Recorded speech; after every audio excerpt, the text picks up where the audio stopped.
Hare Krishna, reading from Srimad Bhagavatam, Canto 1, Chapter 3, Text 24. Tatah kalo sampravratte sammohaya suradvisham buddho namnanjana sutaha kikateshu bhavishyati. Synonyms: Tataha, thereafter; Kalau, the age of Kali; Sampravratte, having ensued; Sammohaya, for the purpose of deluding; Sura, the theists; Dvisham, those who are envious; Buddhaha, Lord Buddha; Namna, of the name; Anjana Sutaha, the son of Anjana; Kekateshu, in the province of Gaya, Bihar; Bhavishyati, will take place. Translation and purport by Stivende Sabhay Charana Ravinda Bhaktivedanta Swami Srila Prabhupada. Jai Srila Prabhupada. Translation: Then, in the beginning of Kali Yuga, the Lord will appear as Lord Buddha, the son of Anjana, in the province of Gaya, just for the purpose of deluding those who are envious of the faithful theist. Purport: Lord Buddha, a powerful incarnation of the personality of Godhead, appeared in the province of Gaya, Bihar, as the son of Anjana, and he preached his own conception of non-violence and deprecated even the animal sacrifices sanctioned in the Vedas. At the time when Lord Buddha appeared, the people in general were atheistic and preferred animal flesh to anything else. On the plea of Vedic sacrifice, every place was practically turned into a slaughterhouse, and animal killing was indulged in unrestrictedly. Lord Buddha preached non-violence, taking pity on the poor animals. He preached that he did not believe in the tenets of the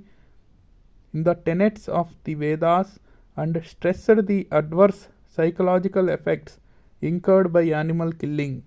Less intelligent men of the age of Kali, who had no faith in God, followed his principle, and for the time being they were trained in moral discipline and non-violence, the preliminary steps for proceeding further on the path of God realization. He deluded the atheists because such atheists who followed his principles did not believe in God, but they kept their absolute faith in Lord Buddha, who himself was the incarnation of God. Thus, the faithless people were made to believe in God in the form of Lord Buddha. That was the mercy of Lord Buddha. He made the faithless faithful to him. Killing of animals before the advent of Lord Buddha was the most prominent feature of the society. People claimed that these were Vedic sacrifices. When the Vedas are not accepted through the authoritative disciplic succession, the casual readers of the Vedas are misled by the flowery language of that system of knowledge. In the Bhagavad Gita, a comment has been made on such foolish scholars. Avipashchitaha. The foolish scholars of Vedic literature who do not care to receive the transcendental message through the transcendental realized sources of disciplic succession are sure to be bewildered. To them, the ritualistic ceremonies are considered to be all in all. They have no depth of knowledge. According to the Bhagavad Gita 15.15, Vedaisya sarvai aham eva vedhya. The whole system of the Vedas is to lead one gradually to the path of the Supreme Lord. The whole theme of Vedic literature is to know the Supreme Lord, the individual soul, the cosmic situation, and the relation between all these items. When the relation is known, the relative function begins, and as a result of such a function, the ultimate goal of life, or going back to Godhead, takes place in the easiest manner. Unfortunately, unauthorized scholars of the Vedas become captivated by the purificatory ceremonies only, and natural progress is thereby checked. To such bewildered persons of atheistic propensity, Lord Buddha is the emblem of theism. He therefore first of all wanted to check the habit of animal killing. The animal killers are dangerous elements on the path going back to Godhead. There are two types of animal killers. The soul is also sometimes called the animal or the living being. Therefore, both the slaughterer of animals and those who have lost their identity of soul are animal killers. Maharaja Parikshit said that only the animal killer cannot release the transcendental message of the Supreme Lord. Therefore, if people are to be educated to the path of Godhead, they must be taught first and foremost to stop the process of animal killing as above mentioned. It is nonsensical to say that animal killing has nothing to do with spiritual realization.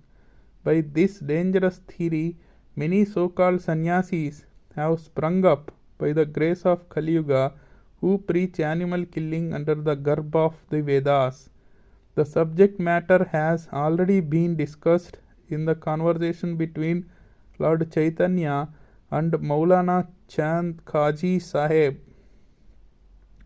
The animal sacrifice, as stated in the Vedas, is different from the unrestricted animal killing in the slaughterhouse, because the asuras or the so-called scholars of Vedic literatures put forward the evidence of animal killing in the Vedas.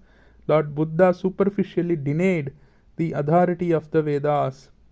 This rejection of the Vedas by Lord Buddha was adopted in order to save people from the vice of animal killing, as well as to save the poor animals from the slaughtering process of their big brothers who clamor for universal brotherhood, peace, justice, and equity.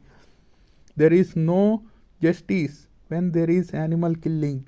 Lord Buddha wanted to stop it completely, and therefore his cult of Ahimsa was propagated not only in India but also outside the country.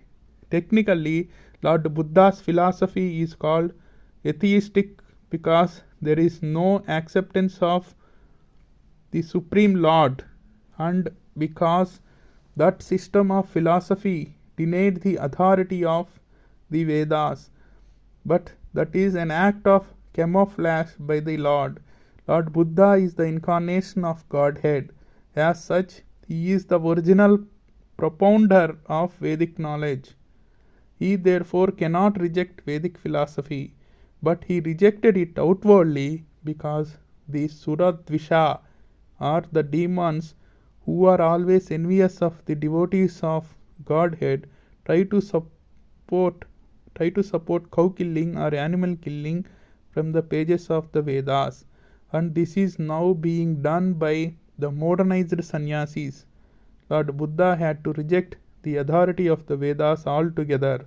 This is simply technical, and had it not been so, he would not have been so accepted as the incarnation of Godhead, nor would he have been worshipped in the transcendental songs of the poet Jayadeva, who is a Vaishnava Acharya. Lord Buddha preached the preliminary principles of the Vedas in a manner suitable for the time being, and so also did Shankaracharya, to establish the authority of the Vedas. Therefore, both Lord Buddha and Acharya Shankara paved the path of theism, and Vaishnava Acharyas, specifically Lord Sri Chaitanya Mahaprabhu, led the people on the path towards a realization of going back to Godhead. We are glad that people are taking interest in the non-violent movement of Lord Buddha, but will they take the matter very seriously and close the animal slaughterhouses altogether? If not, there is no meaning to the Ahimsa cult. Srimad Bhagavatam was composed just prior to the beginning of the age of Kali, about 5000 years ago, and Lord Buddha appeared about 2600 years ago. Therefore, in the Srimad Bhagavatam, Lord Buddha is foretold. Such is the authority of this clear scripture. There are many such prophecies, and they are being fulfilled one after another. They will indicate the positive standing of Srimad Bhagavatam, which is without trace of mistake, illusion, cheating, and imperfection, which are the four flaws of all conditioned souls. The liberated souls are above these flaws, therefore, they can see and foretell things which are to take place on distant future dates. Text 25. अथासौ युग संध्यायां दस्यु प्रायेषु राजसु जनित विष्णु यशसो नाम्ना कल्कीर्जगत्पतिः. Synonyms: Atha, thereafter; Asau, the same Lord; Yuga Sandhyayam, at the conjunction of the Yugas; Dasyu, plunderers; Prayeshu, almost all; Rajasu, the governing personalities; Janita, will take his birth; Vishnu, named Vishnu; Yashasaha, surnamed Yasha; Namna, in the name of; Kalkihi, the incarnation of the Lord; Jagatpatihi, the Lord of the creation. Translation purport by Stevendris A.C. Bhaktivedanta Swami Srila Prabhupada. Jai Srila Prabhupada. Translation: Thereafter, at the conjunction of two yugas, the Lord of the creation will take his birth as the Kalki incarnation and become the son of Vishnu Yasha. At this time, the rulers of the earth will have degenerated into plunderers. Purport: Here is another foretelling of the advent of Lord Kalki, the incarnation of Godhead. He is to appear at the conjunction of the two yugas, namely at the end of Kali Yuga and the beginning of Satya Yuga.